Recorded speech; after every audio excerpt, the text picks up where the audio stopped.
Di pegunungan yang sepanjang tahun diselimuti kabut, sebuah desa kecil baru saja dilanda badai paling dahsyat dalam beberapa dekade terakhir. Sungai yang biasanya tenang kini meluap keruh menghantam batu-batu besar dengan suara gemuruh. Jalan tanah di sekitar kampung penuh lubang pepohonan tumbang berserakan seolah hutan ikut roboh bersama angin. Di sebuah rumah kayu kecil yang berdiri di lereng kuram keluarga Pak Arif, seorang pria suku minoritas yang baru saja masuk Katolik, sedang berusaha membereskan sisa-sisa barang setelah badai. Rumah itu sudah sering menahan terpaan angin tapi belum pernah goyah separah kali ini. Dari dinding tebing di belakang rumah, air hujan masih merembes menetes perlahan seperti jarum berat yang menembus imannya. Pak Arif menderita penyakit jantung. Setelah hari-hari melawan badai, tubuhnya semakin lemah. Hanya menaiki beberapa anak tangga saja sudah membuat napasnya sesak, wajahnya pucat pasi. Istrinya Bu Sari hanya bisa menggenggam tangan suaminya memohon agar ia beristirahat. Sementara itu putri kecil mereka Putri berlari-lari kecil di halaman dengan mata bulat penuh kecemasan. Ia mendengar bisik-bisik orang dewasa mungkin tebing akan longsor lagi. Menjelang senja ketika warga bersiap mengungsi ke sekolah yang lebih kokoh di bawah bukit, terdengar suara retakan mengerikan. Bumi seakan terbelah. Tebing besar di belakang rumah Pak Arif runtuh, sebagian bebatuan berguguran menghantam tanah. Semua orang panik berteriak dan lari. Tangisan anak-anak bercampur dengan teriakan orang dewasa ditambah suara hujan yang turun lagi dengan deras menusuk tulang. Orang-orang berhamburan meninggalkan kawasan berbahaya, tetapi Bu Sari tak sempat menolong suaminya keluar. Rumah kayu berguncang hebat, tiang penyangga miring dan dalam sekejap atap ambruk menimpa Pak Arif. Bu Sari menjerit histeris mencoba menerobos reruntuhan, namun warga menahannya. Bahaya batu bisa longsor lagi. Mereka terpaksa menariknya pergi mendirikan tenda darurat di tanah lapang. Di malam yang gelap hanya terdengar suara hujan menimpa terpal bercampur dengan isak tangis ibu dan anak. Di tengah keputusasaan itu Putri tiba-tiba berbisik, "Mama, lihat dari kelar rumah yang runtuh terpancar cahaya aneh. Bukan cahaya senter, bukan pula api, melainkan cahaya lembut dan jernih seperti fajar yang tersisa di tengah malam." Sumber cahaya itu datang dari altar kayu yang masih tegak di dalam rumah tempat patung Bunda Maria Lawang berdiri, patung yang mereka terima saat dibaptis 2 tahun lalu. Bu Sari berlutut. Air matanya bercampur dengan air hujan. Ia melihat cahaya itu semakin terang menembus jendela PK, membentuk jalur panjang di lereng berlumpur.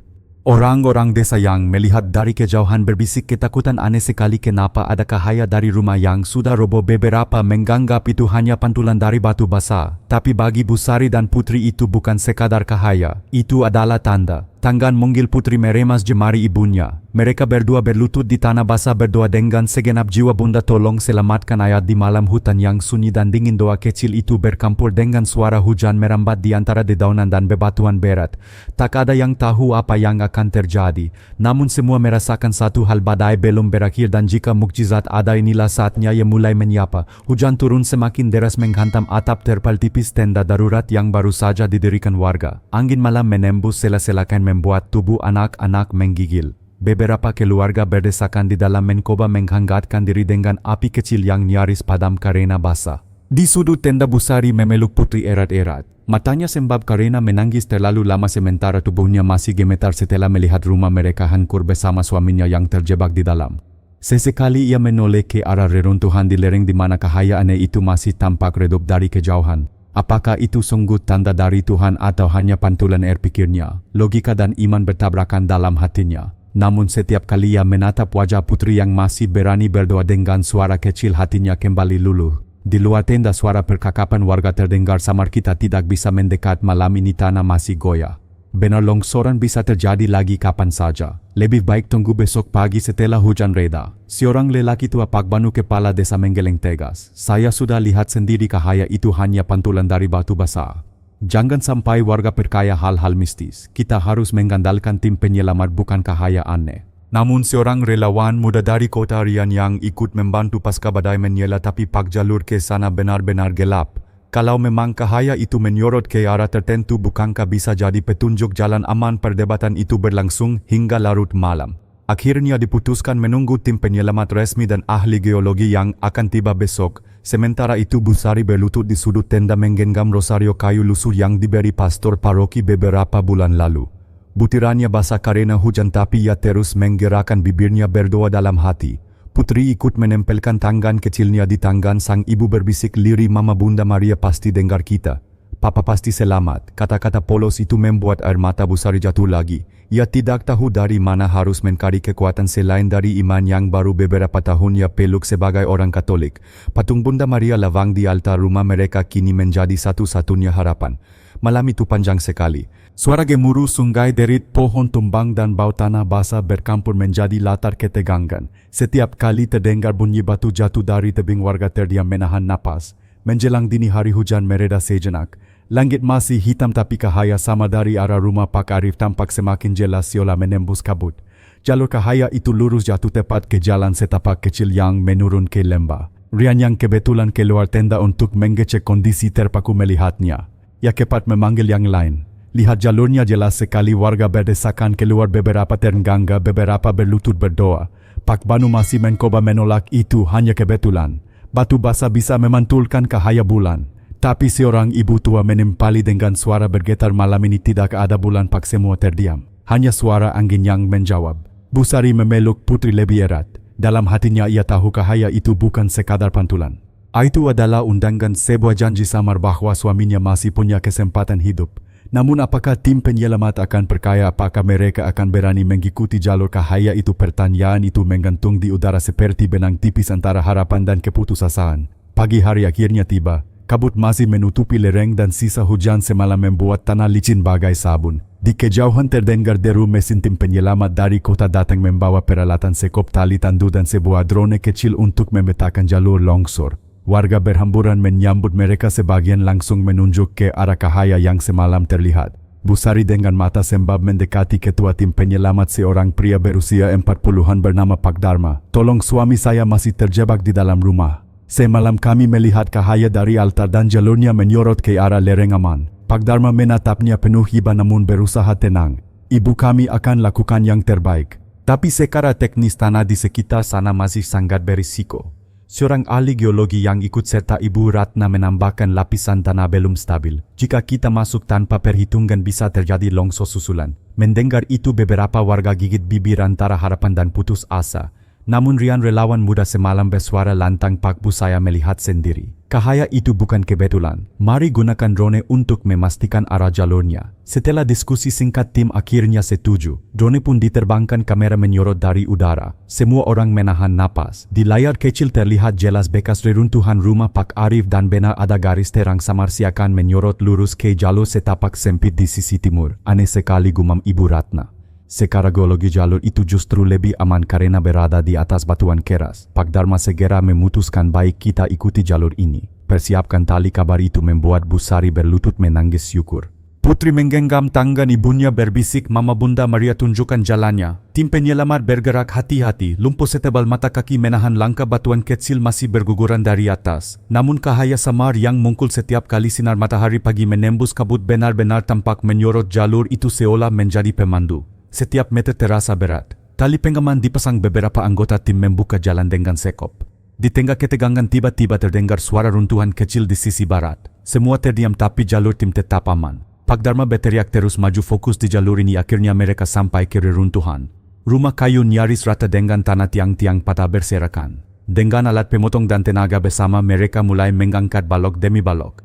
Tiba-tiba samar-samar terdengar suara lirih, tolong. Busari menjerit maju beberapa langkah meski ditahan warga itu. Suara suamiku Arif masih hidup, semangat tim menyala. Mereka bekerja lebih cepat, menggali dengan hati-hati agar tidak menimbulkan runtuhan tambahan.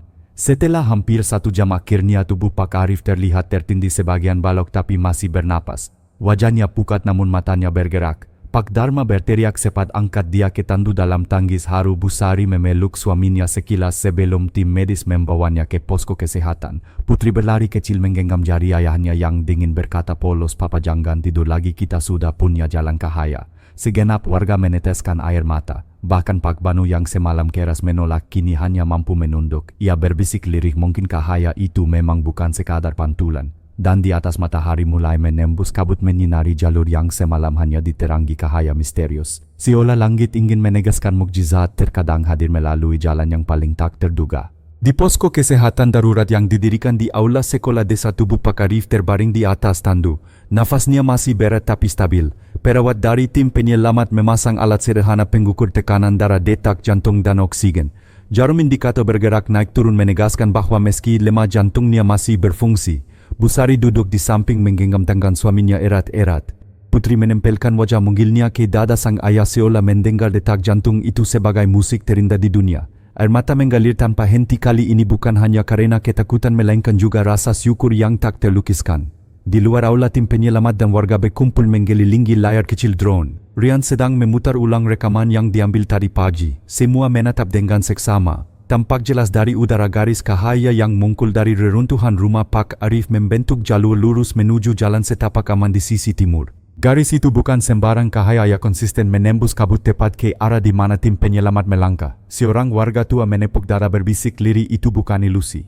Mata saya sudah kabur tapi apa yang saya lihat tadi nyata. Pak Banu kepala desa yang sejak awal skeptis kini hanya bisa terdiam. Wajahnya memerah campuran malu dan gentar. Akhirnya ia angkat suara pelan tapi tegas, mungkin saya terlalu cepat menolak. Kalau bukan karena jalur itu kita tak akan bisa menyelamatkan Arif. Kalimat itu membuat suasana hening. Beberapa warga menunduk, beberapa lainnya berdoa syukur. Ada yang bahkan spontan menyanyikan lagu rohani lirih meski hujan masih rintik di luar. Ibu Ratna sang ahli geologi mencoba menjelaskan dengan nada profesional secara ilmiah. Saya sulit menemukan jawaban. Jalur itu memang batuan keras, tapi bagaimana cahaya bisa membentuk garis lurus seperti penunjuk jalan saya tidak tahu. Rian menoleh pada warga, suaranya mantap. Kadang ilmu dan iman berjalan beriringan. Yang penting adalah hasilnya satu nyawa selamat, satu keluarga kembali utuh. Kata-kata itu menggugah banyak orang. Bahkan beberapa pemuda desa yang biasanya aku malam itu mulai ikut berdoa bersama di tenda, sesuatu yang jarang terjadi sebelumnya. Di dalam posko Pak Arif membuka mata perlahan. Suaranya parau, hampir tak terdengar cahaya itu. Aku melihatnya. Seolah ada tangan yang menuntungku keluar meski tubuhku terkubur. Busari menunduk, air matanya menetes ke tangan suaminya. Putri tersenyum polos berkata, "Papa itu Bunda Maria. Mama bilang kita harus percaya." Hening sejenak memenuhi ruangan. Hanya suara tetes hujan menimpa atap seng yang menemani kesaksian itu. Malamnya warga desa berkumpul di halaman sekolah. Mereka menyalakan lilin seadanya menaruh di atas batu besar menghadap ke arah lereng. Seorang ibu tua berkata, "Mari kita buat tempat sederhana tanda syukur atas jalan cahaya ini." Begitulah sebuah gagasan lahir, membangun sudut bunda di puncak tebing sebuah altar kecil dari batu dan kayu sisa di titik di mana cahaya pernah tampak. Tak seorang pun menyangka dari bencana longsor yang hampir merenggut nyawa justru tumbuh sebuah niat baru menyatukan seluruh desa, bukan hanya dalam usaha membangun kembali rumah tetapi juga membangun iman, harapan dan kebersamaan. Dan di atas langit yang sejak semalam kelam kini memperlihatkan celah. Seberkas sinar bulan akhirnya menembus awan jatuh tepat di halaman sekolah, seolah menegaskan kisah mukjizat ini baru saja dimulai. Beberapa hari setelah penyelamatan, suasana desa perlahan berubah. Sisa-sisa kayu dan batu masih berserakan di lereng, tapi di tengah kehancuran itu warga justru menemukan semangat baru. Di puncak tebing tepat di titik cahaya pernah tampak, warga membangun sebuah altar sederhana. Mereka menyusunnya dari batu-batu yang tersisa, menaruh sebuah salib kayu dan meletakkan kembali patung kecil Bunda Maria Lawang yang berhasil diselamatkan dari reruntuhan rumah Pak Arif. Tempat itu mereka sebut sudut Bunda di puncak tebing. Setiap sore lilin-lilin kecil dinyalakan di sana. Anak-anak berlari membawa bonggal liar dari hutan menaruhnya di kaki altar. Para ibu berdoa rosario bersama, sementara para bapak berdiri dengan wajah penuh haru diam-diam mengakui bahwa ada sesuatu yang melampaui kekuatan manusia di balik peristiwa itu. Pak Banu, kepala desa yang dulu keras menolak, kini berdiri paling depan. Dengan suara bergetar ia berkata, "Mulai hari ini mari kita bukan hanya membangun rumah tapi juga membangun hati. Kita telah diberi tanda dan kita tak boleh menyia-nyiakannya." Ungkapan itu disambut anggukan serentak. Bahkan mereka yang biasanya jarang ke gereja atau kegiatan rohani kini mulai ikut serta.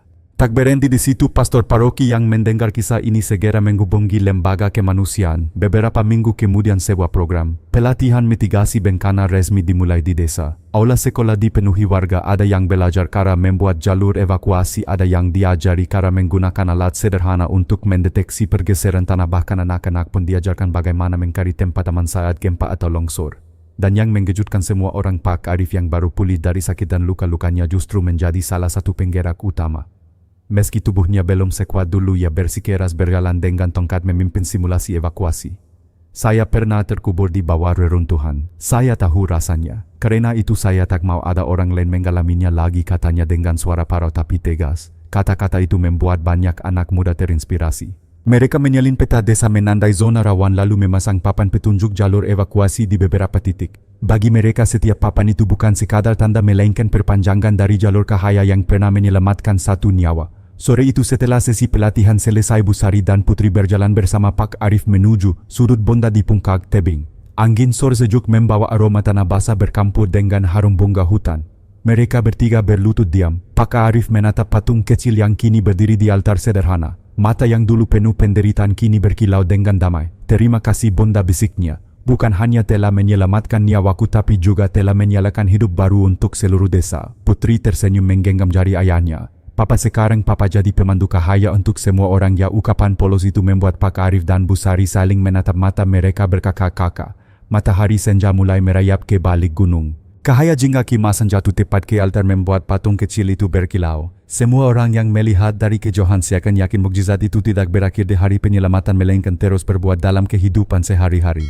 Dan dari reruntuhan bencana, desa kecil itu kini tumbuh menjadi tempat di mana harapan, iman dan kebersamaan berakar semakin dalam. Minggu-minggu berikutnya desa kecil di lereng gunung itu tidak lagi sama. Reruntuhan memang masih terlihat, beberapa rumah belum sempat diperbaiki, namun suasana hati warga sudah berubah. Ketakutan yang dulu menyelimuti mereka kini perlahan berganti dengan keyakinan dan harapan. Setiap akhir pekan warga berkumpul di sudut bonda di Puncak Tebing. Anak-anak sekolah membawa buku doa sederhana, para ibu menyalakan lilin, sementara pemuda menjaga jalur menuju altar agar tetap aman. Di sana mereka belajar bahwa doa bukan hanya kata-kata melainkan juga tindakan nyata melindungi sesama. Perubahan paling besar tampak pada Pak Arif. Setelah pulih lebih banyak, ia mulai berjalan tanpa tongkat. Meski jantungnya masih lemah, ia bersikeras meninjau jalur evakuasi baru di sekitar desa. Dengan suara serak ia memandu anak-anak muda, ingat jangan menunggu bencana datang. Jalur ini harus kalian hafal seperti jalan ke rumah sendiri. Kata-katanya sederhana namun semua menyimak dengan saksama. Bagi mereka Pak Arif bukan sekadar penyintas melainkan saksi hidup dari jalan Cahaya yang muncul di tengah badai. Program pelatihan mitigasi bencana kian berkembang. Perwakilan dari desa tetangga datang belajar. Mereka mendengar kisah Cahaya misterius yang menuntun tim penyelamat lalu pulang dengan semangat membangun posko darurat, membuat peta jalur aman dan melatih anak-anak mereka. Busari juga menemukan peran baru. Ia mengumpulkan para ibu, mengajarkan cara menyiapkan tas darurat berisi makanan kering, air, obat-obatan, senter dan dokumen penting. Sementara itu Putri sering menjadi pemandu kecil yang mengajak teman-temannya berlatih evakuasi sambil bermain. Ayo ikut aku lewat jalan Cahaya, serunya yang membuat semua anak menirukan.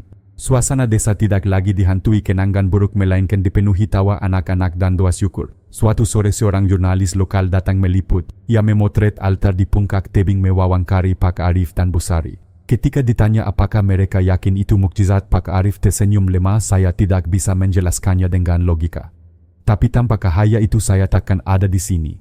Dan tanpa doa istri serta anak saya, hati saya takkan sekuat sekarang. Kata-kata itu dimuat di surat kabar daerah dan membuat banyak orang penasaran. Ziarah kecil mulai berdatangan. Mereka menyalakan lilin di altar sederhana, membawa pulang cerita bahwa di sebuah desa terpencil ada jalan Cahaya yang pernah menyelamatkan satu keluarga dari maut. Namun bagi warga desa, mukjizat itu bukan hanya untuk dikenang, ia adalah titik balik. Mereka mulai menjaga hutan di sekitar, tidak lagi menebang sembarangan. Mereka juga membentuk kelompok siaga yang bergiliran memantau curah hujan dan pergeseran tanah. Malam hari di tenda darurat yang kini menjadi aula doa, sementara Pak Banu berdiri di depan warga. Suaranya tegas namun berbeda dari sebelumnya. Dulu saya keras kepala menolak melihat tanda. Sekarang saya sadar keselamatan datang dari ilmu alat dan juga hati yang mau percaya serta bekerja sama. Mulai hari ini desa kita dikenal bukan sebagai tempat bencana melainkan desa yang bangkit dari bencana. Sorak-sorai menggema. Orang-orang bertepuk tangan, beberapa menitikkan air mata. Di sudut tenda Busari menunduk berdoa. Di sampingnya Putri terlelap di pangkuan ibunya, senyum polos masih melekat di bibirnya. Di luar sana Cahaya bulan menyinari jalan setapak menuju Puncak Tebing, jalan yang pernah menyala di malam badai. Dan kali ini warga desa tidak lagi gentar memandang jalan itu. Mereka tahu itu bukan sekadar jalan Cahaya melainkan jalan baru bagi masa depan kampung mereka. Beberapa bulan berlalu sejak malam badai itu.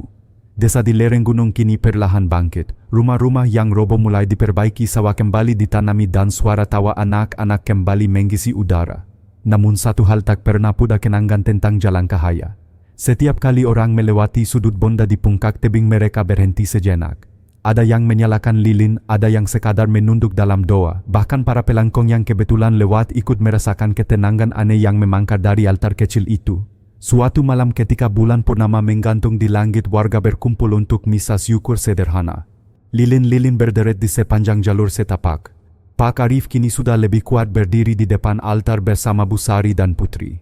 Ia mengucapkan terima kasih di depan semua orang. Cahaya itu bukan hanya menyelamatkan saya tapi juga menyelamatkan kita semua. Karena berkatnya desa kita menemukan arah baru, suasana hening penuh haru. Namun tiba-tiba sesuatu terjadi. Di langit yang bersih tanpa hujan maupun kabut, cahaya tipis kembali mengkul. Bukan dari bulan, bukan dari lampu, melainkan dari patung kecil Bunda Maria di altar. Garis terang itu melungkur perlahan menyorot ke arah jalan setapak baru yang sudah dipasang papan evakuasi. Semua orang menahan napas. Putri menggenggam tangan ayahnya berbisik polos, "Papa, lihat jalannya mengkul lagi." Warga berdesa kagum. Beberapa berlutut, sebagian meneteskan air mata. Pak Banu yang dulu ragu kini mengangkat kedua tangannya berkata dengan suara lantang, "Tuhan memberi kita tanda lagi, bukan untuk satu orang tapi untuk seluruh desa." Dan memang cahaya itu tidak hanya berhenti di jalur evakuasi. Perlahan ia memanjang menuntun ke lembah di sisi lain gunung, arah yang selama ini jarang dilewati karena dianggap terlalu berbahaya. Tim penyelamat yang hadir malam itu segera mencatat lokasi. Beberapa minggu kemudian ketika jalur itu dipetakan, ternyata benar di sanalah terdapat rute tercepat dan paling aman menuju jalan raya besar.